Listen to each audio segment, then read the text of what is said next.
biggest South Asian media group, Ymedia. Hello everyone, my name is Yudhir Jaswal. I'm the group editor at Ymedia. And once again, we have a very special guest here at Channel Y Studios. I'd like to welcome Member of Parliament Ruby Sahota. Ruby, a very warm welcome. How are you? I'm good, Yudhir. Thank you for having me on your show again. We have people from both sides of the fences, whether it's Sri Lanka, whether it's India, Pakistan, whether it's, we've seen the recent events, the Prime Minister, actually two Prime Ministers could not even attend an event here. So there were protests outside, they were blocked. I don't want to go into those details, but my feedback for you is, what could the government possibly do? And I want to see what you think about this thing, that how do we bring Canadians together? That, hey guys, you know what, we have enough issues here, from inflation to housing to so many other issues. And of course, protests are a very integral part of any democracy. But what we see, anything happening in other parts of the world, we have so much chaos here. I mean, imagine two prime ministers couldn't even attend an event. I don't know, where are we heading, please? Yeah, this Yudhir, it's a good question you raised. It's something that concerns me quite a bit as well. I did a workshop last night with a group of young people, an organization here in the Brampton community, and about 40, 50 young people came out, and the issue that we were talking about was misinformation and disinformation. And I think a lot of these issues have roots in this, and a lot of chaos and is being felt by democratic countries right now, because we do have the freedom of expression, and we have to figure out a way to balance those freedoms, but to also monitor and recognize, and I think each individual has a duty as well, to critically think about the information that they are sharing on to other people, because we do have a polarization here. Some of the conflicts that are happening across the world, yes, there are emotions tied to that, but there is a lot of exaggerated information that is going out, and untrue information that is sparking emotions even more than what would regularly be sparked. You're like your newspaper here, right? Like, this is what we grew up reading. Cover to cover, different journalists are going to cover the articles in here. They're all going to have maybe their bias and slight slant, but we expect that these journalists are going to do their research, and journalistic integrity is important to them, and that they will spend time to make sure they fact check as much as possible, and then obviously give their commentary and their flavor to that article. What we're seeing now as people are sharing informations and images through AI online, sometimes it's considered misinformation because there's no malice behind it, but it creates an emotion, and our parents share it on WhatsApp, or somebody else shares it on WhatsApp, and it keeps continuing and creates this outrage. And sometimes it is purposeful disinformation where there is an intent to mislead and misguide people. And I think that's happened in all these conflicts, whether it's Ukraine or Palestine or other issues just here.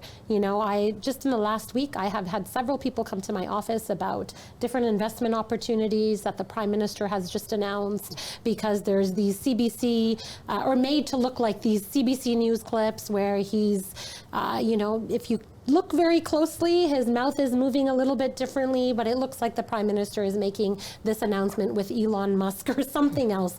Warning, once again, if you see something that sounds questionable, you should take a look at the link down below, like who is providing you this news information. Double check it to see if CBC has covered this news. Double check the source to see if Midweek actually wrote this, or if something has been altered in some way. And I think a lot of what we're sharing online is whether people mean to be misleading or not. We also have foreign state actors that have actively engaged in wanting to bring down democracies, and this is, I think, the most dangerous issue of our time, really. This is what keeps me up at night, and it's my main passion, is how do we make sure our institutions are strong enough to withhold the pressure that is going to be put upon them, because the trust has really eroded, and a lot of the fault is because of the misinformation we're constantly receiving, right? Every day I'm questioned about something that's fake in the news, and people are angry. They come at me with a lot of anger, and I think, some of this anger is because you're absorbing stuff that is not completely accurate, and some things are. And in the end, I will say Yudhvir will never be able to eliminate people feeling passionate about what's happening in their home countries. They will always feel passionate. I mean, just in your newspaper, here you're covering lots of things happening in India, right? And that means you have an interest, and your readers have an interest of what's going on in India. And I know you cover events all around the world, right? And so there's a natural connection. We're going to continue to need immigration. People will come from around the world. To say, leave your troubles behind, it's easier said than done. And I think all of us can see that we are always attached a little bit. Even me being born and raised here, there is to some degree, maybe not the same level, but to some degree, a little bit of interest and attachment to South Asian countries and what's happening around there, right? But that's a long way of me saying that we all have to work together, and the online harms legislation that we've brought forward is one step of us testing a little bit of how we control and monitor this online environment that is starting to hurt people. We've had several suicides in our country of young people that are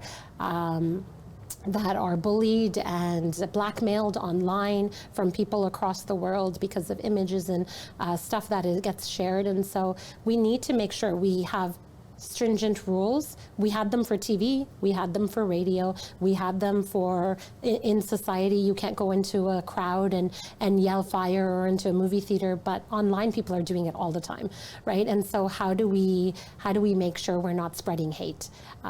That's stuff that we are working towards, and our first step is tangibly the online harms legislation that we have just tabled.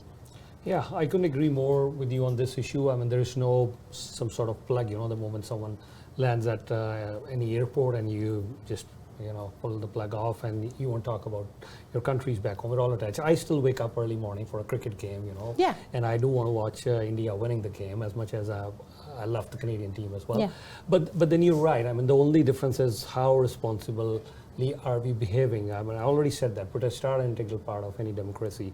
But then would you start protesting outside a hospital? Would you start protesting and blocking place where we have a visiting prime minister from Italy, we have our prime minister, they couldn't even attend the event. Yeah. So what sort of message are we sending? So yes, behave in a responsible way. Yeah. That's all. But I think maybe the government also needs to do its part and discuss with the various organizations. And you're right regarding your, I'm glad you touched upon the fake news thing as well. It's an ever increasing problem. It's not on the decline. The fake news, especially from social media, I've always been a very strong advocate, that we need to make sure, and that has been our hallmark, that yes, our news has to be very much fact checked, and that's precisely the reason. But all of this stuff is linked. Right? Yeah. The anger, the passion, a lot of this is linked. It's not just they're not different issues. I think we are sensing the heightened emotions these days that I was not used to really necessarily seeing. And I used to always say, I moved to the US for law school, and I used to find that their politics there was like, my grandfather was a Republican and his father was a Republican, and Democrats felt the same way. And things were so polarized there that even in the law school environment, I found that, staunch Republicans and Democrats could not have a civil debate. And it used to make me so proud to be Canadian, because I used to say, well, this is really immature. I mean, we debated everything on our university campuses. Doesn't matter what side of the issue you came on.